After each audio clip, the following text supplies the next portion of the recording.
పడ్డాయి అనమాట. So 1 opening. So Anantapur, Visakhapatnam, Hyderabad. 1 to 6 years experience ఉండాలి. సో టైమ్ అండ్ వెన్యూ ఇక్కడ మెన్షన్ చేశాడు, 9:30 నుంచి 5:30. సో ఇంట్రెస్ట్ ఉన్న వాళ్ళు ఈ దేవి అనే నెంబర్ ఉంది కదండి, ఈ నెంబర్ కాంటాక్ట్ చేయండి. సో ఎక్స్ట్రా ఇన్ఫర్మేషన్ ఏమైనా కావాలంటే వాళ్ళు కాల్ చేస్తే వాళ్ళు ప్రొవైడ్ చేస్తారనమాట. సో శాలరీ వస్తారు కదా 2.3 ల్యాక్ యానం నుంచి 4.4 ల్యాక్ ఫిక్స్డ్ అనమాట. సో పెంచుతారో లేదనేది మనకి ఇంకా తెలియదు. సో ఫిక్స్డ్ అనేది శాలరీ మెన్షన్ చేశాడు.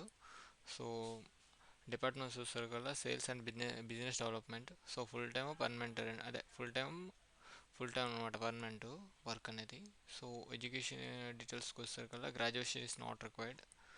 సో ఇవన్నీ స్కిల్స్ ఏమేమి అంటే నార్మల్ మన basic skills. So field marketing మీద, సేల్స్ మీద మంచిగా గ్రిప్ ఉంటే ఒకసారి ఈ యొక్క జాబ్ని అప్లై చేయండి, రిజిస్టర్ అవ్వండి. సో రిజిస్ట్రేషన్ అనేది డైరెక్ట్గా అవ్వచ్చు, లింక్ అనేది మీకు డిస్క్రిప్షన్లో ప్రొవైడ్ చేస్తాను. సో అలాగే మీకు వర్క్ ఫ్రమ్ హోమ్ జాబ్స్ ఏమైనా అవైలబిలిటీలో ఉంటే నేను మీకు అవి తీసుకొని వచ్చి మళ్ళీ మన యూట్యూబ్ ఛానల్లో ప్రొవైడ్ చేస్తాను. Okay, thank you. ఎవరైనా ఇంట్రెస్ట్ ఉన్నవారు మాత్రం ఉంటే అప్లై చేయండి.